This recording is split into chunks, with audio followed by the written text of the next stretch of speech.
Beokola MK Team, c'est Ilyes, on se retrouve aujourd'hui pour une nouvelle vidéo. Après sa défaite contre Yann, Israel Adesanya s'est fait littéralement démolir par Jon Jones.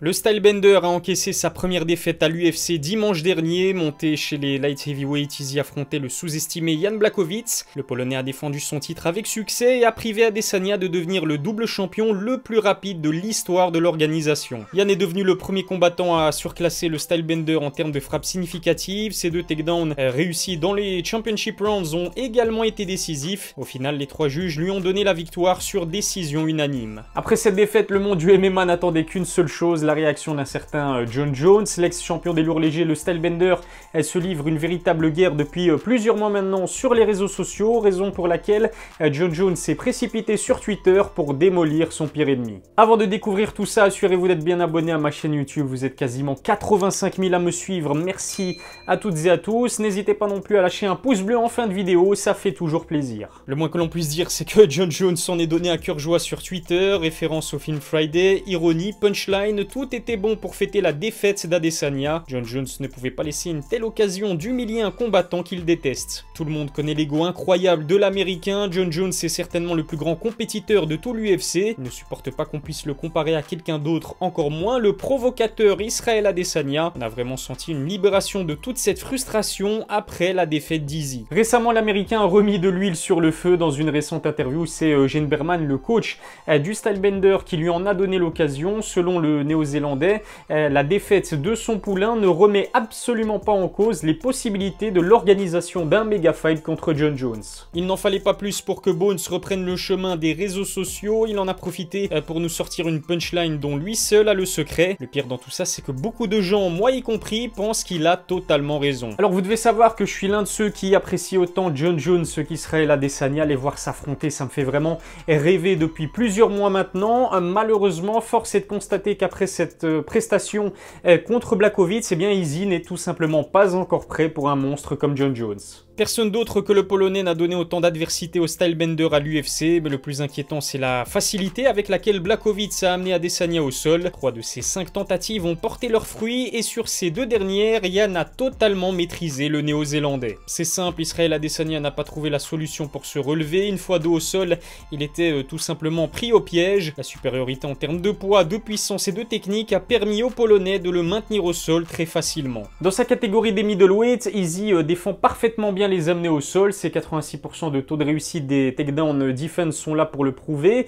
Ni Yoel Romero ni même Derek Brunson, qui sont d'excellents lutteurs, n'ont su lui placer des takedowns, mais face à un adversaire comme Bones, je ne lui donne actuellement aucune chance. Mis à part Yoel, Adesanya n'a jamais affronté un lutteur aussi talentueux que Jon Jones. À 19 ans, l'américain a par exemple remporté le championnat de lutte le plus prestigieux des États-Unis. Jan Blachowicz est à des années-lumière de la technique en lutte de Bones, ça ne l'a pas empêché de prendre largement le dessus sur Izzy à ce niveau-là. Après le cutting, on estime que Jon Jones gagne au moins 10 kg. Si le combat se fait chez les light heavyweight, Izzy risquerait donc d'être opposé à un Bones de plus de 100 kg. Et quand on voit comment il a souffert face à Yann, je ne donne pas cher de sa peau contre l'américain. D'autant plus que pour affronter Yann, l'équipe du Stylebender a opté pour une stratégie risquée. Israel Adesanya a engagé ce combat à son poids naturel qu'on estime autour des 93 kg. Il y avait donc au moins 7 kg de différence comparé au très massif polonais. L'objectif était de permettre à Izzy de prendre le dessus grâce à sa vivacité. Malheureusement, la stratégie n'a pas porté ses fruits. Si le Stylebender décide un jour de revenir chez les light heavyweight, eh bien je doute qu'il opte encore pour cette stratégie. Au MMA, les catégories de poids sont encore plus importantes que dans n'importe quel autre sport de combat. La raison, elle est bien sûr très simple. Lorsque vous vous retrouvez dos au sol face à un adversaire beaucoup plus lourd, vous n'avez quasiment aucune chance de vous relever. Jon Jones a plusieurs avantages conséquents face à Israel Adesanya: sa lutte, son grappling et sa supériorité physique. Même son pire ennemi Daniel Cormier est d'accord pour dire une chose: Bones est actuellement beaucoup trop imposant pour être inquiété par Izzy. En revanche, c'est indéniable, Israel Adesanya est un meilleur kickboxer. En termes de striking, la palette du Stylebender est plus large que celle de Jon Jones. Malheureusement pour lui, je trouve que l'écart n'est pas suffisamment conséquent pour prendre un réel ascendant s'il y a un combat, d'autant plus que Bones se dispose d'une bien meilleure allonge. Jon Jones a souvent eu du mal face à des adversaires aussi grands que lui. Son premier combat contre Gustafsson et son duel contre Dominic Reyes sont là pour le prouver. C'est justement le cas d'Israel Adesanya. La différence, c'est qu'en plus de leur striking, Gustafsson et Reyes ont pu compter sur leur lutte pour faire jeu égal avec Bones.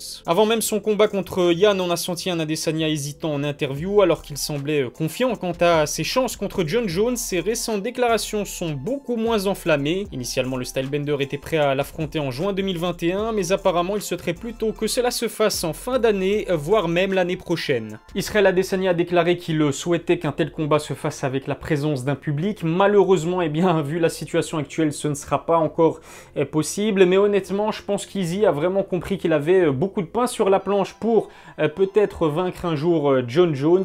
Reste à savoir maintenant dans quelle catégorie un tel combat pourrait se faire. Bones ne descendra jamais chez les middleweights pour y affronter Adesanya. Il a en plus renoncé à sa ceinture chez les light heavyweights pour monter chez les lourds. Il y a quelques années, le Stylebender avait promis d'aller chercher Jon Jones, y compris chez les heavyweights. Mais au vu de ce qu'il s'est passé dimanche dernier, je doute que ce soit encore d'actualité. Ce qui est sûr, c'est qu'il ne faut pas enterrer Israel Adesanya trop vite. Il est monté en catégorie seulement 3 ans après ses débuts à l'UFC. Je pense qu'on sera tous d'accord pour dire qu'actuellement, il n'est tout simplement pas encore prêt pour affronter Jon Jones, mais rien ne dit qu'il ne le sera pas à l'avenir. Attendons de voir aussi les débuts de l'américain chez les heavyweights. Vous le savez, Bones devrait affronter le vainqueur entre Francis Ngannou et Stipe Miocic. S'il s'incline, on risque peut-être de le revoir chez les light heavyweights. Dans ce cas, un combat contre Adesanya aurait de grandes chances de se faire. Ni Jon Jones ni Israel Adesanya ne peuvent rêver d'une meilleure affiche que ce possible méga fight, tant sur le plan sportif que financier.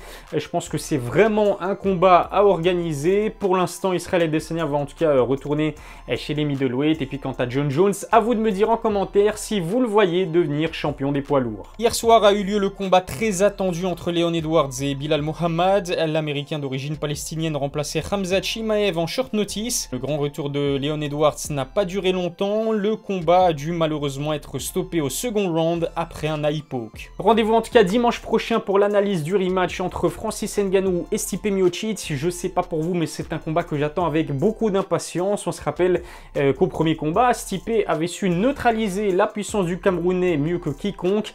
Est-ce que Ngannou va prendre sa revanche cette fois-ci? Je vous en dirai en tout cas beaucoup plus dans ma prochaine vidéo. N'hésitez pas à me suivre sur mes réseaux sociaux, les liens sont dans la description. Je vous souhaite en tout cas de passer une excellente semaine. On se dit donc rendez-vous dimanche prochain pour l'analyse du rematch entre Stipe et Francis Ngannou. D'ici là, prenez soin de vous.